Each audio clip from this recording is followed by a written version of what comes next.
Getting ready 20. The first couple here, we're just multiplying some binomials. That's just for practice so you don't forget how to FOIL. Okay. So first one, x squared, outers, 3x, inners, negative 6x, last, negative 18.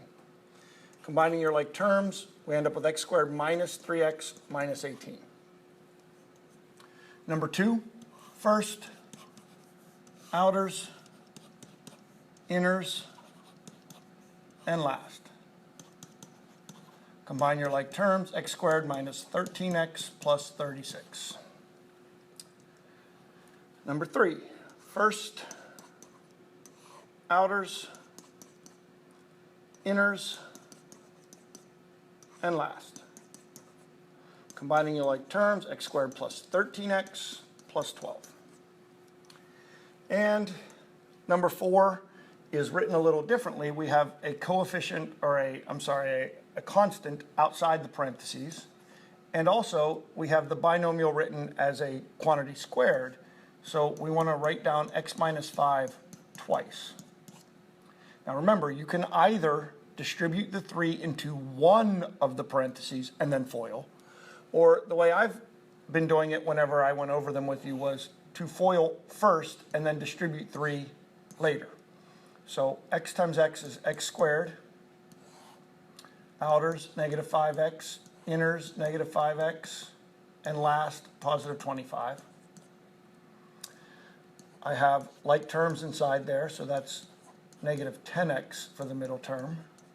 Now I distribute 3 and we end up with 3x squared minus 30x plus 75. So something that actually looks like what we did in class. We are solving the quadratic equations. Now, you're going to solve some with this newer method, which was square root method, and some by factoring. You will decide which method you use based on the way it looks. The first one, I have just x squared and equals 49. Now, we said we should use this square root method every time that you had something that looked like vertex form. We got a vertexy. So definitely number 6 and number 7 are set up to do that. Number 5 is equally easy to do it with square root method or factoring. Okay, since the square root is the newest, I'll use that. We have to first get our entire squared quantity isolated, and it already is. And then we just take the square root of both sides. Well, the square root of x squared is x. The square root of 49 is, remember, two numbers, positive and negative 7. Now, it's fine to stop right here if you don't mind the answer looking that way. But remember, this usually means to, in your next step, make 2 problems. One is where you say x could equal 7, and the other one, the left-hand side, could equal negative 7. Number 6 will look more like what I just tried to explain. The squared quantity is already isolated, so we're ready to take the square root of both sides. Square root of the quantity x minus 8, quantity squared, is x minus 8. The square root of 9 is both positive and negative 3. So at this point, we make our 2 little small equations. We say, well, maybe x minus 8 equals 3, and maybe x minus 8 equals negative 3. Okay, adding 8 to both sides, I come up with solutions of 11 and 5. And then number 7, also similar, also looks vertexy, but the squared quantity is not yet isolated on one side. So I'm first going to have to add 25 before I can take the square root of each side. So I get x plus 6 quantity squared equals 25. And then at this point, I take the square root on each side and say, well then x plus 6 could equal 5 and negative 5. Make my 2 small little equations. Maybe x plus 6 is 5, and maybe x plus 6 is negative 5. Subtract 6 on both sides, I get solutions of negative 1 and negative 11. So what I used in each of those three is called the square root method. Okay. Number 8, you could either factor it because it already looks like difference of two squares, or you could do the square root method. I'll do this one both ways just to show you how you get the same answer, and they're both pretty short and sweet. All right, so by the square root method, x squared minus 36 equals 0. We would first need to get the x squared isolated, so add 36 to both sides.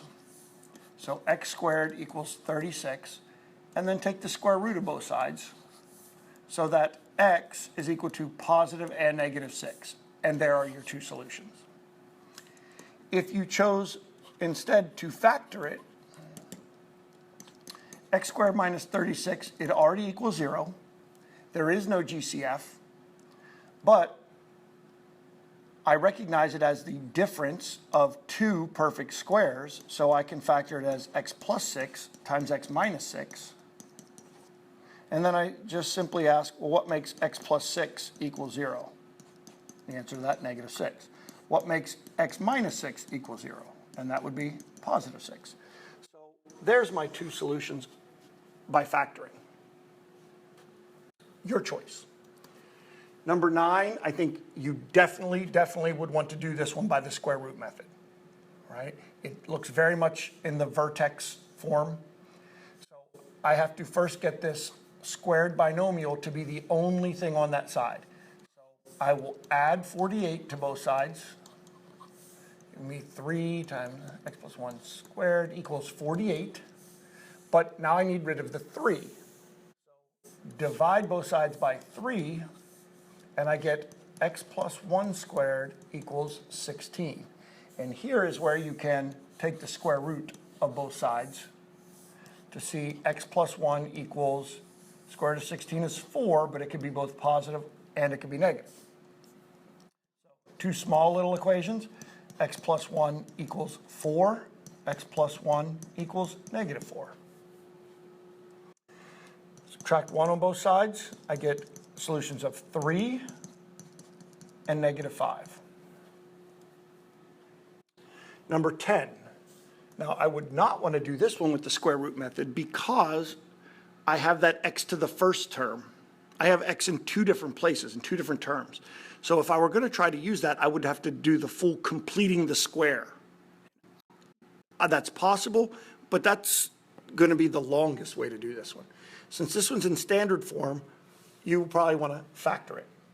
Okay, so it's already equal to 0, and there is no GCF. So I make my magic x here. The product I'm looking for is negative 24, and the sum negative 2. To have a negative product, I need a plus and a minus. So the factors have to be different by 2. That would be positive 4 and negative 6. So x plus 4 times x minus 6 is equal to 0. What makes x plus 4 equal 0? What makes x minus 6 equal 0? Well, the answers to those life small questions like that are negative 4 and 6. And I believe we are done.